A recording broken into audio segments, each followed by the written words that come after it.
Hi, I'm John Persinos, Editorial Director of Investing Daily. Welcome to my video presentation for Friday, April 22nd. Today I want to dive into the digital mailbag to see what's on the minds of readers. Your emails help me calibrate editorial coverage to your real-world needs. I cherry-picked representative samples of the latest emails from readers that reflect recurring themes. I strive to provide answers that are timely and useful for investors. So let's get right to it. Jake L. writes, the latest GDP numbers from China seem pretty good. What's your take? The country's COVID crackdown has a lot of investors worried. Jake, to be sure, China has increasingly dominated the world economy by wielding carefully calibrated mercantilist policies. It's now the second largest economy in the world. But the latest batch of numbers about China's economy, while positive on the surface, reveal cracks in the edifice that bode ill for the global economy. China's gross domestic product grew by 4.8% on a year-over-year basis during the first 3 months of 2022, beating expectations of 4.3%. However, retail sales in March fell by a more than expected 3.5% from a year earlier versus an expected decline of only 1.6%. The unemployment rate throughout 31 major Chinese cities jumped from 5.4% in February to 6% in March, the highest level since such records began in 2018.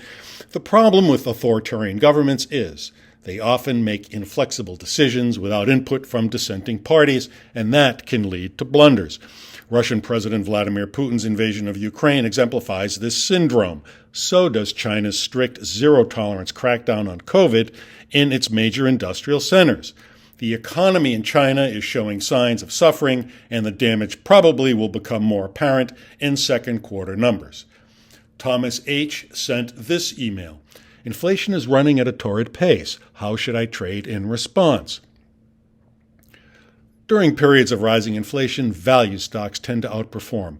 Unemployment remains low and economic reopening continues, with U.S. domestic product growth still on track to hit 3 to 4% this year. Bargain hunting among quality cyclicals makes a lot of sense now. Companies with pricing power and low capital needs are especially appealing.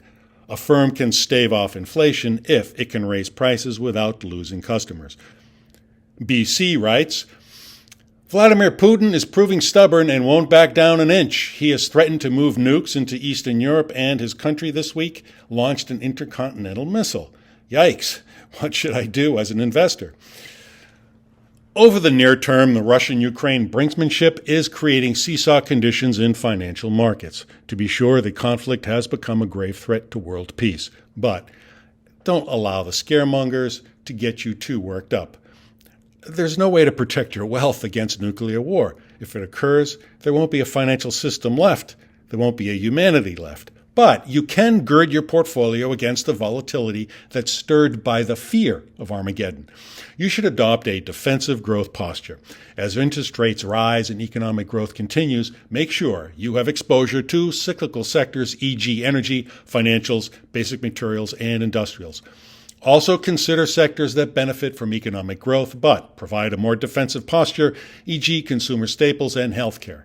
And on the subject of marijuana, Gary D. sent me this message.